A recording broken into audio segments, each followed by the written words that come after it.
Mheshimiwa Makamu Mwenyekiti, Katibu Mkuu na Makamu Zanzibar, ndugu waandishi wa habari na wanachama mlioko ndani ya ukumbi wetu, kama ambavyo nimetambulishwa, naitwa Lucas Ngoto, mwenyekiti wa Chadema kanda ya Serengeti yenye mkoa wa Mara, Shinyanga pamoja na Simiyu.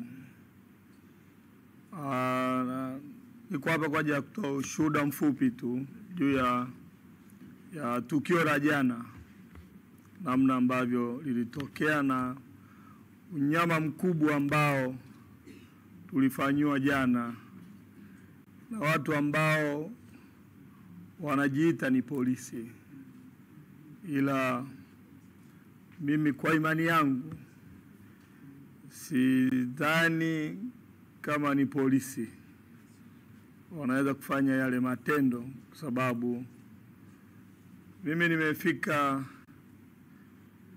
mahakamani asubuhi. Nimefika mahakamani getini, nikaomba kuingia mahakamani kwa ajili ya kusikiliza kesi ya mwenyekiti.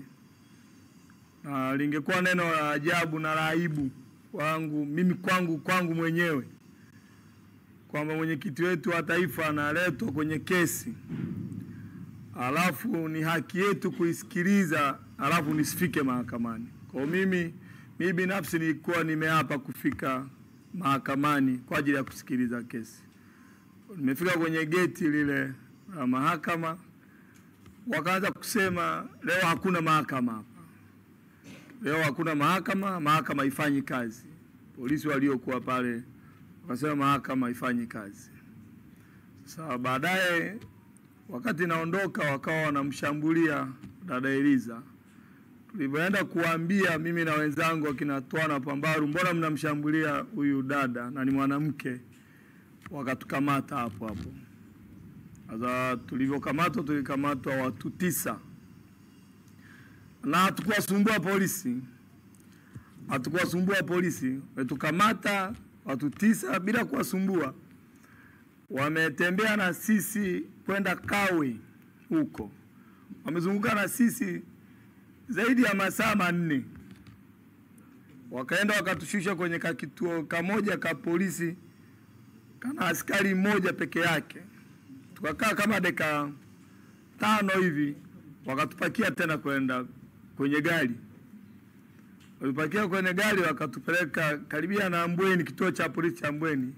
Lakini baadaye hawakutuingiza kituoni, wakatupeleka huko ambako walienda kutupiga, huko Ununio. Tulipofika maeneo ya Ununio kwenye lami, tulikuta defender 2 ambazo zina askari hao wanaojiita polisi, ambao tunahisi kazi yao ilikuwa ni kupiga watu. Kwa sababu ile gari iliyotutoa kule Kisutu yenyewe ilienda, tulipofika pale ilikuwa moja, wakati tunaenda baharini huko Ununio zikawa 3. Kwa hiyo tulipofika mule kuna vichaka fulani hivi, tulipita njia kwenye vichaka hapo. Tulipofika hapo kwenye hivyo vichaka, wakamshusha dada Pendo, wakaanza kumpiga. Kuna askari mmoja alikuwa na nyota kama 2, akaanza kumpiga dada Pendo kama anaua nyoka. Na wengine wote tukaambia shuka kwenye gari, vua viatu, ficha uso. Vua viatu, ficha uso. Na kama unaweza kuomba Mungu, omba Mungu. Jikabidhi kwa Mungu. Kwa hiyo tukaenda tukavua viatu, tukalala chali, tukaanza kupigwa kipigo cha mbwa koko. Kwa anatupiga kwenye nyayo, piga kwenye matako, kono hivi ilivyovimba kwenda kote. Hawaangalii. Kulikuwa na vijana wadogo pale wanatupiga kama vile sio hawapigi binadamu. Kwa hiyo ulivyoona tumechoka. Sasa hata tulii, wametupiga sasa, yani mimi nimekuwa ganzi. Wakatuacha. hapo Ununio. Wakaambia askari huyo mkubwa aliyekuwa na nyota, akawaambia watafutieni maji masafi waoge. Wakatupeleka kwenye dimbu moja lilikuwa na maji machafu, wakatuambia haya ogeni humo. Tukagaragazwa kwenye lile dimbu lenye maji machafu mule ndani. Walimaliza kutugaragaza kwenye lile dimbu, wakatuambia pandeni kwenye gari. Kwa hiyo tulivyopanda kwenye gari tukapelekwa Mbweni. Tulifika kituo cha polisi Mbweni, hatukuwekwa lock up. Tulipelekwa chumba cha upelelezi. Tukawekwa kwenye chumba cha upelelezi wote sisi ambao tulikuwa watu 9. Hatukupelekwa lock up ya kawaida. Tukapelekwa chumba cha upelelezi, tukawekwa humo ndani. Baada ya pale kama masaa 3-4 tuliambiwa tokeni nje.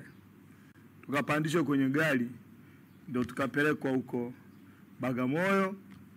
Wakafika mahali kwenye poli, wakasimamisha gari, kulikuwa na kichaka, wakaambia ingieni kwenye kichaka huko. Wakasogea mbele, walivyotushusha wakasogea mbele, wakageuza gari, wakaturushia simu, wakakimbia. Sasa mimi ni maswali ya kujiuliza, na naomba Watanzania wote tujiulize maswali haya. Kwa nini pale wanapotesea watu tulipoenda kupigwa ni eneo la jeshi? Kama watu wanaotupiga ni askari wa kawaida, wanapata wapi kibali cha kwenda kwenye eneo la jeshi kupigia watu? Kwa nini? Lakini swali la pili ambao Watanzania tujiulize. Sisi tumeenda mahakamani na tumekamatwa, hatuna hata wembe wowote wa kumshambulia askari. Kwa nini wanatukamata hawatupeleki kwenye vituo vya polisi, lakini wanaenda kutushambulia kwa kutupiga? Na ukweli ni kwamba kama tungelijua kwamba tunaenda kupigwa na tupelekwe kwenye kituo cha polisi, afadhali tungefia pale Kisutu. Kama tulijua tumekamatwa na polisi, tunapelekwa mahakamani, na kama kuna sheria za Tanzania tumezivunja, basi tunajua tutapelekwa mahakamani kwenye hizo sheria tulizozivunja. Lakini matokeo yake tunaenda kupigwa. Tumekosa nini? Tunaenda kupigwa. Maana ya kupigwa maana yake ni nini? Mahakama kwenye hii nchi zimefutwa.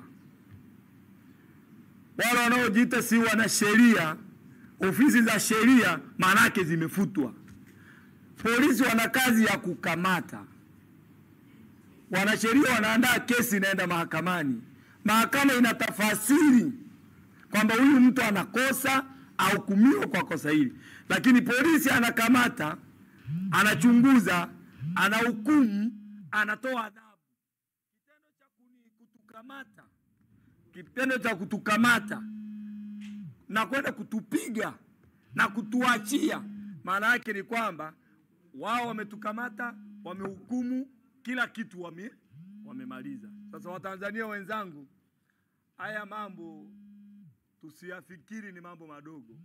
Hata kitendo cha kutupeleka kule maeneo yale ya baharini, kuna ujumbe tu walikuwa wanatupa kwamba hapa mnaweza mkatoka au msitoke. Watanzania tusiwe wakimya. Tupige kelele, haya mambo, hii nchi ni ya kwetu wote. Tupige kelele, haya mambo yakomeshwe kwenye taifa letu. Asanteni sana.